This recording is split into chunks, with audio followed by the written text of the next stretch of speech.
ఇవాళటి కథ మద్యానికి మాటొస్తే. చావు బతుకుల మధ్య ఉన్న ఒక వ్యక్తి భార్య మద్యంతో ఇలా అంటుంది. నీ వల్లే నా భర్త ఈ స్థితికి వచ్చాడు, నువ్వు వ్యసనంగా మార్చుకున్నావు కాబట్టి ఈ రోజు చావు బతుకుల మధ్య ఉన్నాడు అని మద్యాన్ని నిందించింది. అప్పుడు మద్యం అంటాడు, పిచ్చిదానా, మొదటిసారి నీ భర్త 16 ఏళ్లప్పుడు అమ్మాయి ప్రేమించి మోసం చేసిందని చద్దామనుకున్నాడు. కాని నన్ను పుచ్చుకున్నాక దానమ్మ ఇది కాకపోతే ఇంకొకతని బతికించి పంపాను. చదువుకున్నా లాభం లేదని సాయంత్రాలు ఏడుస్తుంటే ఉద్యోగం కాకపోతే వ్యాపారం చేసుకుంటానని ధైర్యం చెప్పి పంపాను. అమ్మ చనిపోయినప్పుడు, నాన్న కాలం చేసినప్పుడు నిద్రలేక ఏడుస్తున్న కళ్ళకి మత్తు పొరలు కప్పి నిద్రపుచ్చింది నేనే. మోసాలను మన్నించేలా, కష్టాలను భరించేలా, వెన్నుపోట్లను తట్టుకునేలా ధైర్యం ఇచ్చింది నేనే. పట్టించుకునేవాడు లేనప్పుడు, పలకరించేవాడు కరువైనప్పుడు స్నేహితుడిలా నిలిచింది నేనే.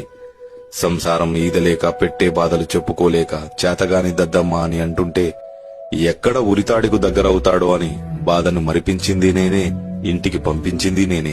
అన్ని సందర్భాలలో తనకు జీవితం పైన ఆశ ఉంది కాబట్టి నా మత్తును మరుపుగా భావించి ముందుకు సాగాడు.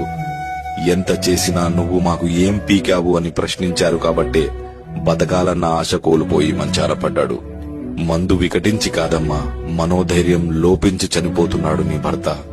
గాజు సీసాల మధ్యలో పడుకున్న గాయం తెలియని వాడికి తూటా లాంటి మాటలతో మనసుని ముక్కలు చేశారు.